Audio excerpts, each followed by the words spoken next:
Kecaplah dan lihatlah betapa baiknya Tuhan. Perkenalkan, nama saya Widya Fitriani Lase, NIM 200201040. Prodi Teologi, Grup 1B. Baiklah, saya akan mempresentasikan mengenai berkhotbah, mengenai berkomunikasi efektif dalam berkhotbah liturgis, yaitu pengertian komunikasi atau communication dalam bahasa Latin, yaitu communication, yang bersumber dari kata komunis. Komunikasi adalah suatu proses penyampaian informasi, pesan, ide, gagasan, dan dari komunikator atau pemberi kepada komunikat atau penerima pesan. Berkomunikasi salah satunya yaitu antara saya dan salah satu teman saya. Seperti kita, saya memberikan informasi kepada kamu, tetapi kamu menerima informasi yang saya berikan kepada kamu. Nah, begitu juga sebaliknya mengenai fungsi berkomunikasi, yaitu 1. Informasi, 2. Sosialisasi, 3. Motivasi, 4. Perdebatan dan berdiskusi, yang kelima pendidikan, dan yang keenam hiburan. Dan selanjutnya tujuan komunikasi, yaitu 1. Agar pesan yang disampaikan dapat dimengerti, dan yang kedua untuk memahami orang lain, yang ketiga agar gagasan yang kita dapat diterima, dan yang keempat itu untuk menggerakkan orang lain untuk melakukan sesuatu, untuk mencari informasi. Dan yang selanjutnya, bagaimana cara agar komunikasi yang efektif dalam berkhotbah liturgis dan berjalan dengan baik. Salah satunya itu yang pertama berbicara efektif, dan yang kedua berbicara penuh motivasi, dan yang ketiga berbicara untuk mendapat perhatian, dan yang keempat berbicara melalui keinderaan. Dan yang selanjutnya itu baiklah, sampai di sini dulu hasil presentasi saya, dan dilanjutkan oleh saudara Robert Parulia Brutu. Sekian dan terima kasih. Baiklah, saya akan menjelaskan komunikasi efektif dalam berkhotbah liturgis. Pertama, pengertian komunikasi efektif. Komunikasi efektif adalah komunikasi yang mampu menghasilkan perubahan sikap atau attitude change pada orang yang terlibat dalam berkomunikasi.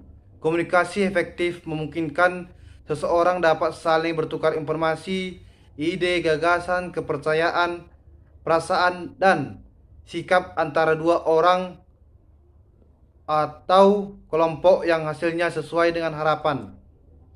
Selanjutnya, pengertian liturgi. Liturgi berasal dari bahasa Yunani yaitu liturgia, yang berarti kerjasama. Kerjasama ini mengandung makna peribadatan kepada Allah dan pelaksanaan kasih. Dan pada umumnya istilah liturgi lebih banyak digunakan dalam tradisi Kristen. Dan selanjutnya prinsip-prinsip dasar liturgis. Yang pertama, ibadah semua agama memiliki unsur serupa, seperti doa, baca kitab suci, dan selanjutnya, dan seterusnya. Tetapi liturgi Kristen berbeda secara mendasar dengan liturgi agama lain. Yang kedua, prinsip-prinsip dasar liturgi yang tidak jelas bisa membelokkan makna liturgi. Contoh, liturgos berkata, mari kita menikmati hiburan suara yang indah dari sadari pagi ini. Jelas, liturgos ini telah salah mencampuradukan liturgi dengan entertainment. Selanjutnya, liturgi sama dengan tindakan perayaan iman gereja.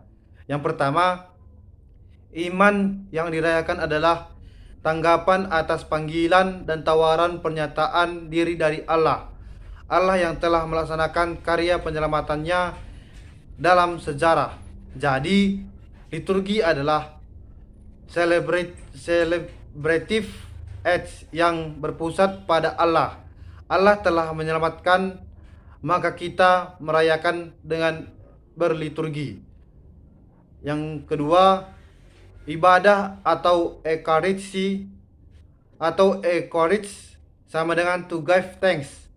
Ini berbeda dengan agama-agama lain di mana ibadah lebih merupakan upaya manusia untuk memperoleh keselamatan. Dan selanjutnya tindakan naratif. Yang pertama, liturgi bukanlah parade konsep melainkan parade kisah, penceritaan ulang tindakan Allah dalam sejarah. Contoh tertulis di Keluaran 15 ayat 1 sampai 18. Lagu yang menceritakan tindakan atau karya penyelamatan Allah yang membebaskan. Contoh, ayah, ibu atau kakek berkata, "Ayo, saya akan bercerita untuk kamu." Dengan segera anak-anak atau cucu-cucu akan berkumpul. Liturgi mengundang umat berkumpul melalui tindakan naratif. Lagu-lagu pujian dalam liturgi kita seharusnya menceritakan pengalaman kontemporer kita terhadap karya penyelamatan Allah dalam sejarah yang kita alami bersama. Selanjutnya tindakan rekreasi, yaitu liturgi juga arena untuk mencipta ulang rekreasi hidup kita. Kita membawa segala keberadaan dan pengalaman hidup ke hadirat Tuhan, menata ulang.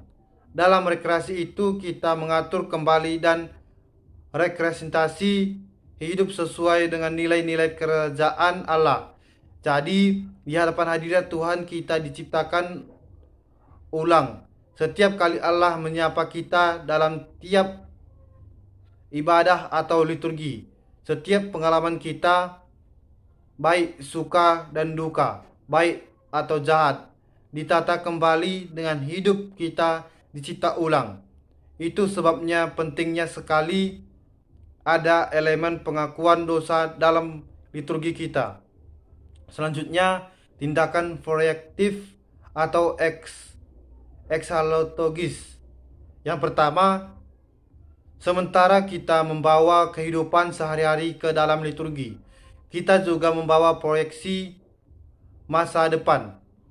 Salah satu elemen utama dari iman Kristen yang dinarasikan dalam ibadah kita adalah masa depan. Dalam terang kerajaan Allah yang akan datang, liturgi mengorientasikan kita kepada kerajaan Allah yang akan datang tersebut. Selanjutnya, sewaktu kita menata ulang kembali kehidupan kita, kita menata ulang dalam tujuan utama kerajaan Allah yang akan datang, kerajaan yang mengatasi segala batas-batas gereja. Selanjutnya, tindakan pengungkapan diri gereja. Yang pertama, gereja menyatakan dirinya dalam liturgi. Kalau orang mau tahu tentang gereja, maka orang perlu melihat pertemuan umat yang sedang berliturgi. Selanjutnya, 3 pematungan mengekspresiasikan diri melalui hasil karya patungnya. Jemaat memuliakan Allah Bapa yang mengutus Yesus Kristus demi keselamatan mereka, dan dalam kuasa Roh Kudus umat mengenang misteri penyelamatan Allah dalam Kristus itu dengan penuh syukur. Selanjutnya, hambatan dalam komunikasi ada 4 poin. Yang pertama, sumber hambatan bersifat emosional dan sosial atau kultural. Yang kedua, sadar atau tidak memberi penilaian dan menghakimi pembicara. Yang ketiga, gagal menangkap maksud konotatif suatu perkataan. Yang keempat, kesalahpahaman atau distori karena tidak saling mempercayai. Selanjutnya, hal yang perlu diperhatikan dalam komunikasi efektif. Yang pertama, komunikasi satu arah dan 2 arah. Selanjutnya, mendengarkan sambil memahami. Selanjutnya, persepsi yang selektif dalam mendengarkan dan menanggapi. Selanjutnya, memahami sudut pandang orang lain. Persepsi yang selektif dalam mendengarkan dan menanggapi. Selanjutnya, memahami sudut pandang orang lain. Terus, bagaimana cara agar komunikasi efektif dalam berkhotbah liturgi dapat berjalan dengan baik?